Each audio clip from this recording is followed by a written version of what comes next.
আজকে বানাবো সাবুর অমৃতভোগ। এটা ব্রতর দিন, যেদিন আমরা ভগবানকে নানান রকম ভোগ দিই, সেদিন হয়তো চালের ভোগ দেওয়া বারণ। তার জন্য সাবুদানা দিয়ে এরকম অমৃতভোগ বানালে সবার কিন্তু ভালো লাগবে। চলো ভিডিওটা দেখার জন্য আমার সাথে থাকো, লাইক শেয়ার কমেন্টস করো আর সাবস্ক্রাইব করো। প্রথমে আমি সাবুটা সারা রাত ভিজিয়ে রেখেছিলাম, ঝরঝরে হয়ে গেছে দেখো ভিজে। এবার আমি সাবুটাকে একপাশে রেখে দেবো। আর এর মধ্যে ব্যবহার করব গুড়। সেটাকে আমি আগে প্রথমে একটু আগুনে গুলিয়ে পাতলা করে নিয়েছি, যাতে আমার গুড়টা ঢালতে সুবিধা হয়। এবার ঘিয়ের মধ্যে আমি ধুয়ে রাখা কাজু এবং কিশমিশটা একটু ভালো করে ভেজে নেব।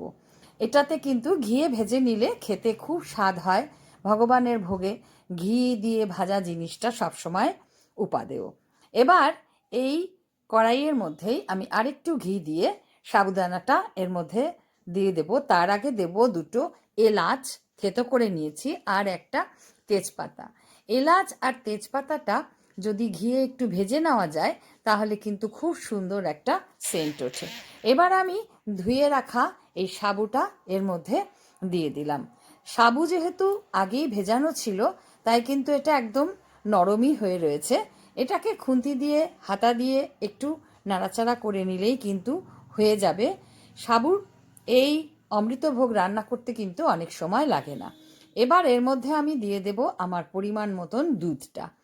দুধ দিয়ে কিন্তু খুব বেশি এটাকে সেদ্ধ করা বা বয়েল করা যাবে না, কারণ যেহেতু সাবুটা সেদ্ধ করাই ভেজিয়ে নরম হওয়াই আছে, তাই কিন্তু অল্প জাল দিলেই হয়ে যাবে। বেশি জাল দিলে সাবুর এই অমৃতভোগটা আঠার মতন হয়ে যাবে। তাই অল্প জাল দিলেই কিন্তু এটা আমার রেডি হয়ে যাবে সাবুদানার অমৃতভোগ। এবার আমি এটা একটু জাল হওয়ার পর এর মধ্যে আমি দিয়ে দেব যে গুড়টা আমি জল দিয়ে গরম করে গলিয়ে রেখেছিলাম। সেই গলে যাওয়া গুড়টা একটু ফোটানো ছিল, সেই ঘন গুড়ের এই রসটা আমি আমার পরিমাণ মতন এর মধ্যে দিয়ে দিলাম।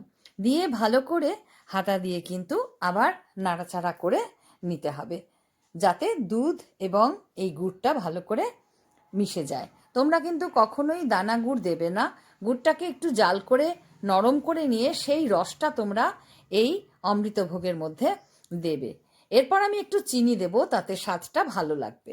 গুড় এবং চিনির মিশ্রণে এই সাবুদানার অমৃতভোগটা খেতে অপূর্ব সুস্বাদু হয়। তো যারা ব্রত উপবাস বা ব্রতের দিন ভগবানের পুজোয় চাল ছাড়া ভোগ দিতে চাও, তারা কিন্তু এটা অবশ্যই বানাতে পারো। এবার এর মধ্যে আমি দিয়ে দেব ঘিয়ে ভেজে রাখা কাজু কিশমিশগুলো। সেগুলো দিয়ে একটু নাড়াচাড়া করলেই কিন্তু এই সাবুদানার অমৃতভোগটা আমার রেডি হয়ে যাবে। এটা খুব বেশি জাল করার প্রয়োজন নেই। বেশি জাল দিলে এটা আঠার মতন হয়ে যাবে। তাই কিন্তু অল্প জালেই সাবুদানার এই অমৃতভোগটা আমার রেডি হয়ে গেছে, দেখতে পাচ্ছ। এবার আমি এটা তুলে নেব। তোমরা অবশ্যই পুজোর দিনে এটা বানিয়ে ঠাকুরকে ভোগ নিবেদন করতে পারো। খেতে কিন্তু এটা খুব সুন্দর, ঠাকুরের ভোগের জন্য একদম উপযুক্ত। এবার আমি এটা পাত্রে তুলে নেব এবং তোমরা বাড়িতে অবশ্য বানাবে এবং কেমন লাগলো আমাকে অবশ্যই জানাবে। আমার এই রেসিপিটা বন্ধুদের সাথে শেয়ার করবে আর আমার ভিডিও ভালো লাগলে অবশ্যই সাবস্ক্রাইব করবে।